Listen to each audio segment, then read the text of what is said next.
What it do, y'all? We are back. We are back for episode 5 of Love Island season 7. If you're new here, hit subscribe. Join the party. Join the crew. Join the fam. Shout out to y'all. Y'all did y'all's big win for the first week. First week, amazing. I think we got like 300 subs in the week itself. The Friday episode, I think I got like 100. So shout out to y'all. We on the road to 10K. We getting there. We moving. I think we like 1,500 away now. So join the party. Hit thumbs up. Y'all did that too. I said I wanted at least about 300 to 400. We doing that. So let's do it again. Hit the thumbs up button. Hit the subscribe button if you're new. Turn the post notifications on. We're going to be here all Love Island season. We got Love Island this season. We got Beyond the Villa. And we got Love Island Games. That's all the way back to probably October, September. So do that. We're going to be here having these conversations. This episode was interesting. Tomorrow's is going to be even crazier. That is going to be good. But we're going to get into it. Somebody got dumped, and we're going to find out who. All right, so we pick back up with Huda and Jeremiah. Huda's sitting there talking to him, stating like how the guys was like hyping him up in the game to kiss Amaya. And she had saw that he wasn't trying to kiss her back. That's what she's stating too. And she was like, when this bitch was trying so hard to kiss you, I saw that she wasn't really kissing back. And I could see your mouth, and you weren't really trying that hard to make it look like something. I said, you was looking that intently at his mouth to see if he was trying to kiss. I was like, it's day 4. It's day 4 and you're doing all of that. That's crazy. And she said it to him too. And the way he was looking at, and that's the thing too, I wanted to see how he was going to react to how she was acting. I don't know if it's just me, but the way he's looking at her now, at least in this scene, he low-key looked a little bit creeped out. I'm not gonna lie to you. But and that's the thing too. He's still sticking with her. But just looking at how he was acting there, it lets me know that he might not all the way be there for her for real, for real. He's trying to make it seem like he really likes her like that. But I think he likes her like that because he sees dollar signs. He thinks that we eating this up, and he thinks that she's his meal ticket. But she ends up stating too and asking him like, was you kissing her back? And he's like, I'm trying to tell you. And then he ends up stating like, we could have had the craziest kiss, talking about him and Amaya. But he wasn't trying to fuck up what they have because you don't want to fuck up the bag that you're not going to get. But she ends up stating that she's going to pull, talking about Amaya's going to pull him for a chat. And no matter how much people tell her how tight they are, she's still going to do it. And she's like, who is the people that are telling her? It's you. But then again, too, it's just like, because you can tell everybody else just wants them to not just completely close off. Like, open yourself up. It's too early to be sitting here trying to close off. That people, we don't want to watch that. When it comes to like us as viewers, we don't want to watch that. And it's crazy because they in the house know that we don't want to watch that. And you can tell they don't want to watch that. She ends up stating that she's in the same position. No, she said if he was in the same position that she was, because she ends up telling him too, like her seeing him kissing another girl had her tight and had her realize how much she really likes him. She's like, I like you, like you. And she said that he looked like he was low-key creeped out. I'm not going to lie to you. But she ends up stating in her confessional that if he was in the same position, he would have felt the same way. And I'm like, how do you know that? How do you know that? And I doubt it, honestly. I doubt it. But they start kissing. We move on. Olandria and Taylor, they're recapping the challenge. Taylor is pretty much stating that Beldasha shocked him. Olandria ends up stating that the shit can change based off of stuff like that. And then she ends up telling him that Beldasha had told her that her and Nick were upstairs in soul ties, tonguing each other down. And now he's essentially got her back on his radar because of that. Which, as we all know, physicality being the only thing that you have, it's not going to end well. And we saw it later on, but we'll get to it. So they start talking about when talking about Beldasha had first kissed Charlie in that challenge. And Olandria was like, yeah, Nick was pissed because he wanted to be her first kiss. Taylor ends up stating, yeah, like, but right now they're essentially like 50-50. Him and Nick has pretty much told the guys that Beldasha and Cierra are 50-50 now. And Olandria is like, yeah, I feel bad for her though, because this is like... But Olandria ends up stating too that she enjoys bonding with Taylor, and she's saying this in her confessionals, but their conversations are very lighthearted. And then she says too that she realizes that they don't be talking much about each other. Like as a couple, they just be talking about everything else but that. And I'm like, yeah, them two. I'm interested in seeing how the next couple days are gonna go, because I am just getting kind of a friend vibe from them. But we'll see. I want somebody to come in there for Olandria though, because that's the thing. Somebody coming there for Olandria that is like really, really her type. I want to see how she moves, and I also want to see how Taylor would react to that. That's going to tell us everything we need to know. But we get a scene with Ace and Chelley. They're talking. He's asking her about the tattoo that she has that says "Made in Miami," and he's talking about, "Wow, you're so adventurous." And she was like, "I told you I'm from Miami. Like, clearly you ain't paying attention. You didn't know that." And he's like, "Yeah, I knew you was from Miami." He was like, "You also told me that you because she asked him too, like, you know that I'm from Miami, but what else do you know about me?" So then he says that you're from Miami, you went and you live in New York, and you go back and forth. And she was like, "What else?" He ends up stating that you had a great run, but we're here together now type shit. And she starts smiling like, "You don't know shit about me." So he starts stating, like, just literally start all over again. And then they start reintroducing themselves and having conversations. Now he ends up asking, like, "What's your passion?" And she's like, "Dancing, singing, and writing." And he's like, "So you can sing?" And she's like, "Yeah, I can sing." And then she starts singing, and we see that she can't really sing. And they start laughing. And he's like, "How are we supposed to be Beyonce and Jay-Z?"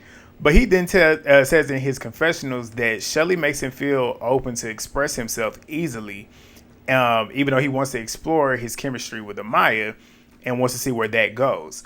I'm going to tell y'all now, I can already tell this episode kind of solidified it for me.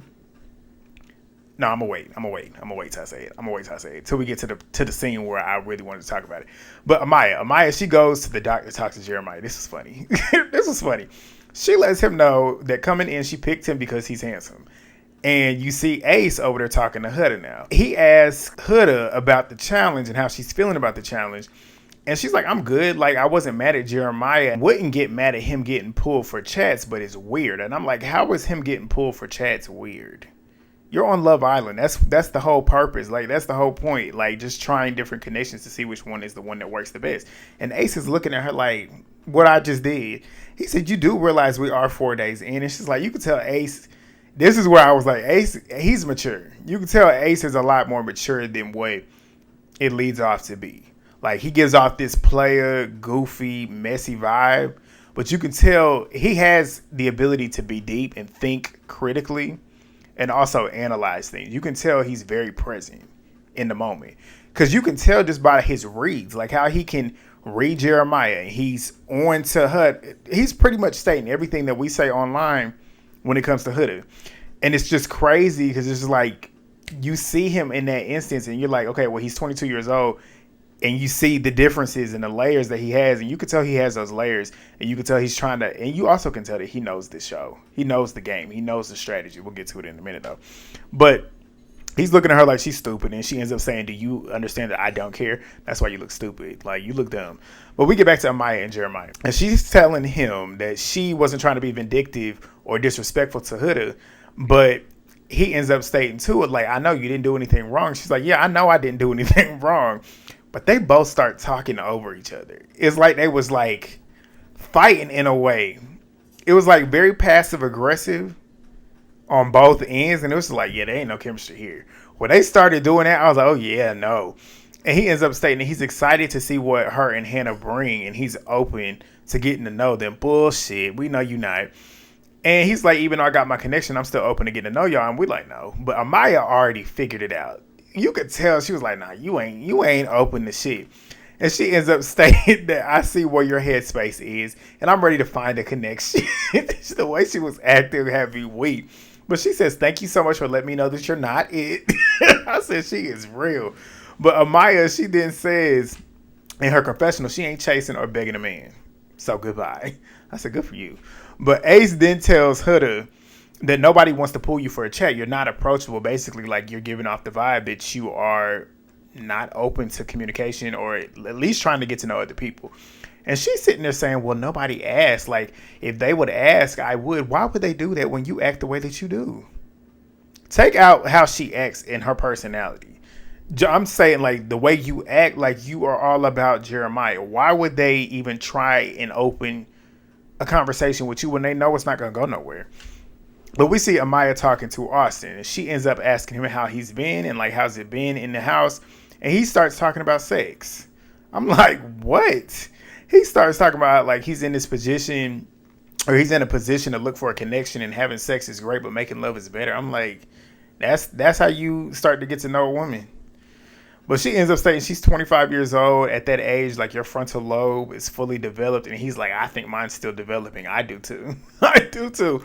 But they start talking about morning meditations. He gets up and starts shaking and stuff and doing all this stuff. She was eating it up, though. I was like, okay, I guess if it works for you. But Taylor and Ace, they're in the bedrooms talking about Nick. And Taylor comes in and tells him what he just learned from Olandria, that Nick was making out with Belle-A up there in Soul Ties and then going back to Cierra and doing the same thing. So Ace said, this is going to be some shit. Like, and as they're talking, in walks Nick. And then they pretty much talking about, like, yeah, the man we just was talking about, come on in. So he starts running across the bed like a kid. And Ace then says, like, so you need to sit your happy ass down. We got to talk. Like, word on the street is some shit happened up in Soul Ties. So Nick ends up stating that he pulled Belle-A up there to Soul Ties because she was looking fine. And he said, like, he wanted to get to fourth base again, aka he wanted to tongue her down, and that's what they did. So Ace then says, so where's that love connection? Like, where does that leave Cierra? And then he then tells him about them tonguing down in the photo booth too. And Ace is sitting there looking like a shamed dad, like, that's what he did. Taylor said, that's 2 and 2. Ace said, nah, that's 2 and 2 hours. Like, that's 2 and 2 hours. But Ace says, do you want my Dr. Phil opinion? And then Nick pretty much is talking about how he's happy with Belle-A. And Ace is like, you're happy with her, but you were also so happy to go down there and kiss Cierra as well. Ace is clocking it. And this is what I'm talking about, the maturity. You could tell Ace has, he's wrapped tight. Like, you could tell he got something going on upstairs. But he then says that, and I'm talking about Nick, says that Cierra had mounted him and he wasn't just going to say no. But Nick says that having 2 girls, and he's saying this in his confessional, that 2 girls with him, like having 2 girls as options, it sounds cool, but it's hard. I said, it don't look too hard to me. Like, you look like you having a ball. But Ace told him essentially, like, you're going to fuck it up if you don't make a choice. Because if you're doing all this, going back and forth with these girls, you're basically playing with them now, and their feelings are going to get involved, and then you're going to have an issue on your hands, which he's not lying about. But it's nighttime. Amaya, she didn't tell Chelley and Olandria upstairs that she was surprised by Austin. He had her cracking up and shit. And Chelley ends up stating that Cierra's so giggly, and she whispers to her that her and Nick was in the photo booth tonguing each other down. Belle-A is in there too, which was interesting to me. But Ace is telling Charlie downstairs that him and Chelley's conversations are so easy. Like, he's having just like normal vibes with her. Like, he just is comfortable. And Huda and Jeremiah, they're in the shower together. Who cares? But Chelley also then asked Hannah how her and Charlie's conversation was. And she was like, we could have talked more, but his face was on my face. And the girl started screaming and laughing. That was funny. But they go off to bed. We get to the next day. Everybody is waking up. Amaya, she's telling Huda that she is not pursuing Jeremiah. She pretty much told her, that's yours. Like, I don't see it for him. And of course, Huda, in her insecure fashion, she now feels like she can be nice to her now because she's no longer competition to her. She goes over and gives her a hug. I said, that's why. But Ace ends up making Chelley and Amaya breakfast. Nick gets Cierra and Belle-A breakfast. Charlie actually made breakfast today. He went and gave Hannah breakfast. So Amaya, she lets them know that she pretty much wants to continue talking to Austin, but she also wants to talk to Ace because they have a connection. So the boys, they're downstairs working out. Ace ends up asking Austin, like, how was your, like, what you doing today? Like, what you gonna do? So he ends up talking about how he feels good and wants to talk to Chelley and Amaya. And he's looking to step it up. So he wants to step it up a notch. So they then ask Ace, like, what's your plan for today? Because you always up in everybody else's business. And he was like, I like keeping up. Like, I like keeping everybody on their toes. Like, he got his options too. He gonna see what's up with those. But Nick is invested in both Cierra and Belle-A. That's pretty much what he's stating. He's stating that he's going to say that. And I'm like, you can say that, but you need to say it to one particular person that you're most invested in. You can't keep saying that to them. Because now the feelings are involved with both of them. But he ends up matching. He says, like, he matches with Cierra on a sexual chemistry, but matches with Belle-A on a physical chemistry. I said, what's the difference? Both of that is physical. So I'm like, you don't sound like you want a monogamous relationship. It sounds like you just want to have fun and have threesomes. That's what it seems like to me, or at least get your cake and eat it too. But he also then says that Cierra coming out the gates hot, that's what he likes. But Belle-A in Soul Ties changed everything with her dropping her guard. Dropping her guard as in allowing you to kiss her and get physical. Because she damn sure didn't drop her guard emotionally and intellectually because y'all didn't have no conversation and y'all don't have conversations. But we'll get to that in a minute. But the girls... All of them are downstairs chatting, and they're talking to the new girls about what they've been doing with their conversations. So Hannah, she ends up stating that her and Charlie felt familiar, like they skipped all the basic like get to know you conversations, and they just naturally flowed. Amaya says that she spoke to damn near every dude in there, but her and Ace felt the most natural. He's like her best friend, essentially. Their talk was good. And she also then says that Austin is funny as fuck, and 90% of the conversation was her laughing. But she also then lets Huda know that Jeremiah is not it for her. Like, she saw how serious he was about Huda, and she like, you can have it. I don't want that. Obviously, Huda's excited about that. She ends up stating that she's sorry to both Hannah and Amaya. You only saying that because you now know you don't have competition. And Huda, and then when I say competition, it's because they don't care. They don't want him. But Huda then says that she acted out of emotion, which she doesn't typically do. And I said emotionally mature people, and I'm gonna keep saying this. Every time she acts out of out of character and her emotions are not in check, I'm gonna bring up what she said. Because emotionally mature people can handle and have a control on their emotions all the time. That's called emotional maturity. But she ends up saying like she said, I realized that I can't get mad at a challenge and realized that I overreacted. And I said, you're only saying that because she's no longer interested. But Amaya, we see another scene. Amaya, she and Austin are over there meditating on the dock. She's like a free spirit. Like, she goofy too. She's like a hippie. Like, she just like super excited. She was over there just giving him the energy that he was giving her. He felt the spark between the two of them. She was like, she's got beautiful eyes. She does. She is pretty. I said she has her moments where she looked pretty, and in some moments, maybe it's just a bad hair day. Maybe it's just a bad day for her on the last episode. But when you look at her Instagram too, she look good. She look good. I like Amaya. But Austin, he ends up stating like, we didn't get a kiss before, so. And she's like, it's not too late now. She's excited. She's here to do what Love Island is meant for. Like, she's doing it all. Like, she's literally doing it all. She's having conversations. She's kissing. She's doing what it is to be on Love Island. She's a good islander. That's what you want to see. But Charlie and Hannah, they're having a conversation. They're talking about her going to culinary school and all these different dishes that she likes to cook. And she ends up stating that she's going to make him breakfast one day. Wifey duties. Be careful. Shelley, Taylor, and Olandria, Shelley, Taylor, Olandria, Cierra, and Nick. They're over there at the kitchen talking about pretty much trying to make up what they're saying because they're watching those two have their conversation. Everybody essentially ends up watching because they over there kissing and stuff and everybody's screaming. But Nick and Belle-A, they're having a scene and they're having a conversation. And they're talking about these dreams that they had. Ain't talking about shit. Nothing of substance. Which is why what happens later on. But nothing of substance. He asked her, like, what do you do for fun? And she starts talking about the beach. And talking about how the beach looks. Like, the waves and the ocean. I said, she an airhead. And she ends up stating in her confessionals, like, it's nice to have a moment where we're not thinking about anybody else. And she's like, oh, wait, maybe I'm not, but maybe he isn't. But his body language is saying that he's not. I'm like, his body language says that with Cierra too, so what you mean? And the way she talks, I'm telling you, the black scent alone is one thing, but she talks like an airhead. Like, she got nothing but air upstairs. But Olandria, her and Taylor, they're having a conversation, and she ends up asking him, like, how do you feel about us? Like, do you feel like we're making progress? And he's like, yeah, it's almost like we're best friends, not just physical. Like, he's like, we got a little bit of physicality, but we're really, really close, and we're really, like, best friends. Which is what you need in a relationship. Like I said, like, you got to have the perfect balance. You got to have that physical chemistry. You got to have that sexual chemistry. I feel like you're just not going to be in a relationship if you're not sexually attracted to that person. But also a big part of that is you really liking the person that you're with. And that goes beyond just the sexual chemistry. You got to like the person that's in here. You got to have commonalities. You got to have good time with each other.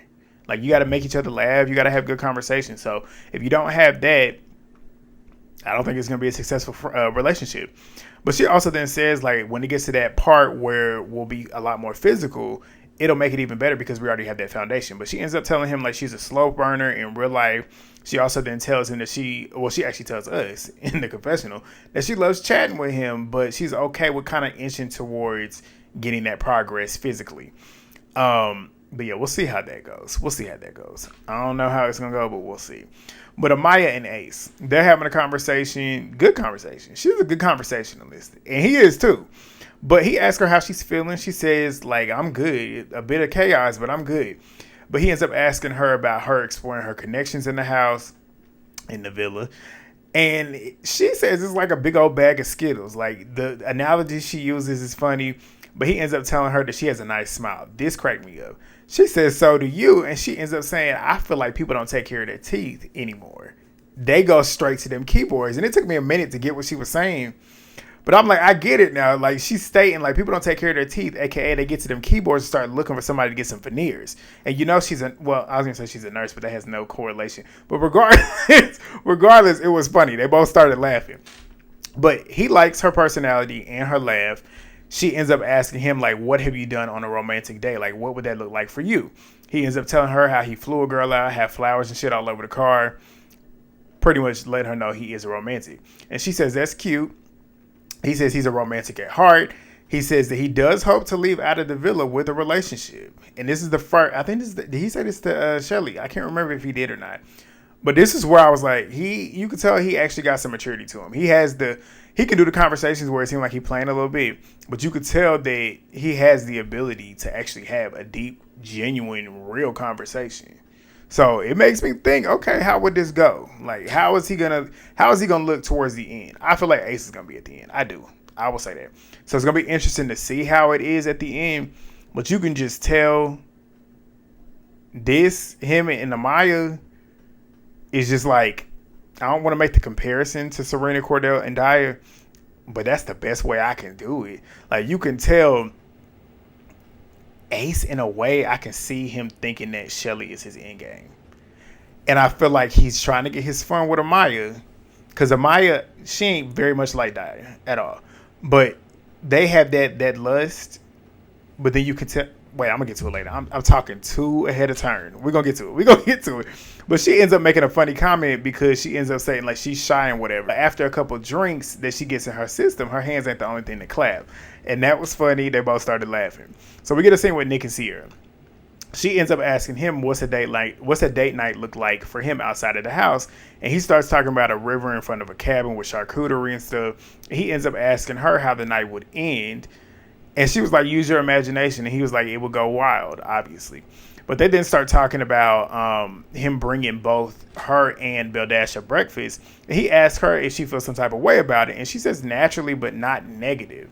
She says, like, I would rather you get everything that you need, essentially, from whatever you got going on with her, to see how you 100% feel about me. And I don't want to rush you into doing that, but obviously I would like to know sooner rather than later. So she's basically telling him, I'm allowing you to do this, and I like that you're allowing yourself to do this, and I'm seeing you do this, but I got feelings for you, and I would like to know if those feelings are truly reciprocated, aka you ready to cut her off. That's basically what she was doing. But she pretty much states that in her confessionals as well. And he ends up telling her, like, he appreciates her for allowing him to actually explore both of those connections. Charlie and Austin. Austin is pretty much telling him how electric his chat was with Amaya. He was trying to contain himself, I guess, physically. But he also then says that him and Chelley were playing footsies in the bed. So essentially, he's liking the fact that he has two connections going on, which is just crazy that it's with two black women, which we all know. But he basically says that he wants to cuddle from Chelley. He wants to cuddle with Chelley. And he's excited to see what more could happen between the two of them. But as they're having this conversation, Chelley and her fine ass come walking over there. And she asks to talk to Austin. I'm like, okay. She tells us in her confessionals that she's starting to warm up to him. I said, okay, this is interesting. But Chelley is playing the field. Chelley is doing what she should on Love Island. She's exploring all these connections. I just wish she knew who she was dealing with. But they sit down and stuff, and she's telling him, too, that she's warming up to him. He says, like, the question of, like, are we romantic or platonic? That was good to have because it's a good foundation to start, and we can kind of see where we'll grow from here. She ends up stating, like, yeah, good things last a long time when they take time to build those things, which she's not lying about. But everybody else is moving slow in the house. Like I said, this is what I said. Everybody else in the house is essentially moving slow, except for Huda and Jeremiah, which is why those two are the most insufferable to me. And I don't want to say it's all Jeremiah. It's definitely all Huda. It ain't really Jeremiah. It's both of them. But Chelley ends up getting a text while she's talking to Austin, and she ends up telling them that tonight is a recoupling. The boys are going to be picking, and one of the girls is going to be single and vulnerable. They did not tell them what's going to happen, but everybody's getting ready. Ace ends up stating that he does not know who he's going to pick and won't know until he's standing up there. Olandria is like, tonight is going to give them some clarity on where the guys are mentally and where they're standing. But everybody's downstairs mingling and stuff. Everybody's having these little last minute conversations. Ace and Chelley are having a conversation. She asks him where his head is at. And he states that he wants to keep an open mind and is going to move from there. She then says that she feels like time don't really be on their side. And he's like, it never is. But Ace then says in his confessional that Amaya came in letting it be known that she wants to explore him, essentially. And Chelley challenges his mind. And this is where I'm going to elaborate on what I've been trying to say the whole recap. And I'm going to give you a man's perspective. Truthfully, this is me. If a woman comes in and naturally gives you all of that, it's easy. It's like, okay, yeah, I can explore you and I can have a good time with you. But the one that you really want to build with, the one that you want to marry, is the one that challenges you. The one that gives you a lot more than just that. She ain't just going to give it to you immediately. She going to make you work for it. She going to give you a little bit more than just that. So when you do get that, it's going to be even more special because you put in all that work to get it. And that's where I feel like he looking at Chelley as endgame, honestly.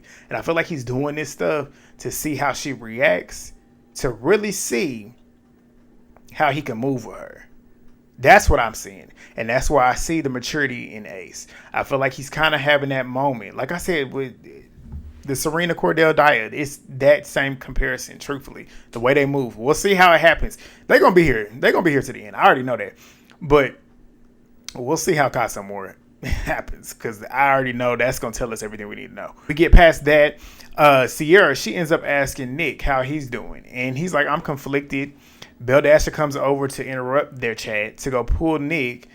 And Cierra's stating in her confessionals that she hopes the potential that she sees between the two of them, Nick sees it as well and doesn't make her look stupid tonight.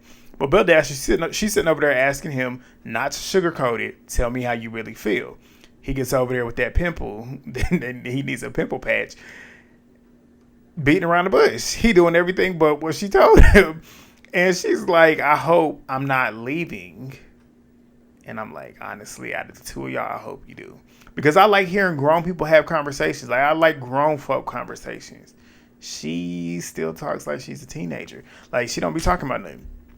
But Belle-A, she's trying to keep it together. She done moved over there to Huda now. And Sierra's over there chopping it up with Olandria and Chelley, which that's the trio. Y'all been looking for a trio. That's the trio. I don't know if y'all see it, but they are almost always together. But in walks Ariana. It's time to get to that recoupling. She tells them to join her at the fire pit, and it's time to start. So she tells them each boy will be choosing a girl that they want to couple up with, and the one girl that is not chosen is dumped from the island immediately.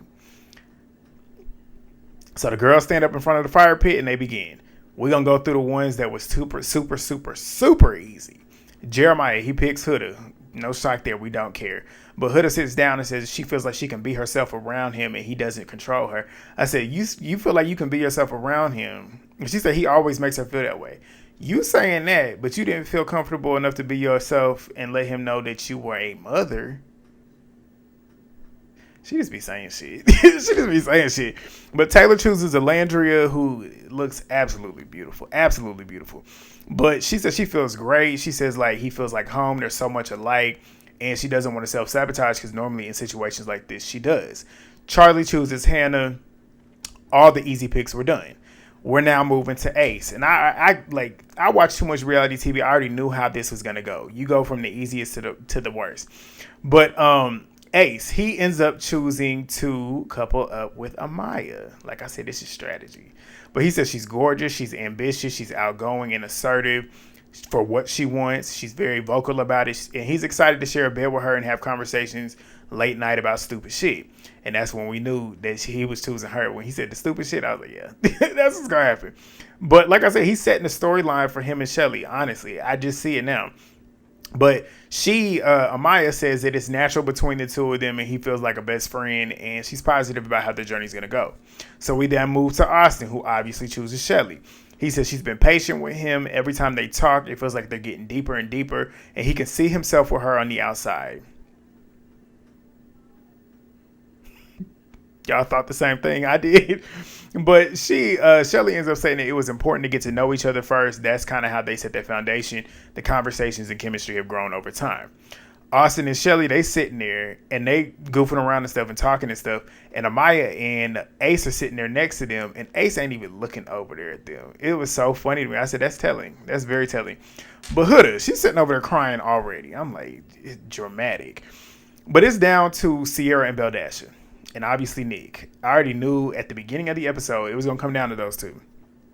And I was shocked. Shocked. Because I thought for sure he was going to choose Belle-A, honestly. Even though I said, like, on paper, Cierra definitely is the easiest choice because they connect more outside of the sexual chemistry. As we all know with their conversations that they had when they first met, they were connecting on a lot of things, the movies and stuff, the things that they like to do. They had a lot of commonality. Belle-A and him ain't really talked about shit, so we don't know what they have in common besides the fact that they now are physically attracted to each other. But he says that he threw a curveball, which is so on brand for Nick, because the way Nick is, he was playing with both of them. Because you could tell the things that he was stating made both of them think, okay, this could be me. But he ends up stating that he feels the conversations about their future, the one that he's talking about, he feels the conversations that they've had about their future look alike. And he then says her outer beauty is reflective of her inner beauty. Belle-A is sitting there smiling, thinking it's her. He then says, a moment that we shared in the photo booth was unforgettable. That smile faded real quick, and she looked like she's about to start crying. I said, you ain't shit, Nick. I was like, damn. And Ace said, oh, shit. And I see Sierra's face. Cierra knew it was her at that point. But Huda sitting over there looking so disgusted. I said, Cierra, that's not your friend. I hope you was paying attention. But Cierra says she feels validated when she got chosen. She says she feels good to know that she's not crazy about these feelings that she's feeling, and it's good to know that it's reciprocated. We'll see in a minute, because he's going to act the fool with Carthen more if he's there. But she says she adores Belle-A. She says, like, I adore getting to know her. And, like, she said that she's going to have to leave, though, even though she got chosen. That's a real girl's girl. But Belle-A, she ends up stating that she's always put the wrong people first. I said, oh, that's shade. And she says she knows where her heart is, and that's the prettiest thing about her, and somebody's going to see her worth and her value. And I'm like, I'm glad that you're saying that. But the way she made it seem was like, and two things can be true. She made it seem like he was playing with her, which he was, though. He was. I'm not going to lie. He was. But then again, too, you didn't give him much to really, like, he was basing y'all off of physicality. And I guess at the last minute, he started to think, okay, one, I can do more than just physicality with. You didn't give him any conversation. You got to have something else besides just that physicality, and you see it. But Huda was over there doing the most. The girls come over to hug her, and she doing the absolute most. The absolute most. But the girls, they go upstairs and help her pack. Nick comes in to pull her for a talk, and he ends up asking her how she's feeling, so they go back downstairs. And she's like, I had high hopes, and it breaks my heart that we can't see it through, but I should have gotten the hint. You should have. But he then tells her that somebody will find her and give her the commitment that she deserves. And she says, well, it's not my loss. I said the shade. And I said, I hope you believe it, though. I hope you genuinely believe it and are not just saying that. Like, I do. But they hug, and as they're hugging, he tells her that he's going to miss her. And she says, it's okay. You don't have to keep lying to me. Damn, he's like, I'm not. And he said, I didn't want to make it like this. And she said, you did make it like this. Two things can be true. Because he did lead her on a bit. But the girls, they take one last picture in the photo booth, and she leaves. But like I said, tomorrow we got some mess. Olandria is upstairs talking to the girls about how she was blindsided by him basically not choosing Belle-A, considering how Belle-A came up there and told her that they was tonguing each other down up in soul ties. And Cierra was in the room too and had no idea about it. And she was like, that happened when just 5 minutes afterwards, I was down there tonguing them down. I said, oh, shit. But we gonna see. Thumbs up the video, y'all. Drop a comment down below. Subscribe if you're new. I'll see y'all tomorrow. Turn on post notifications on now.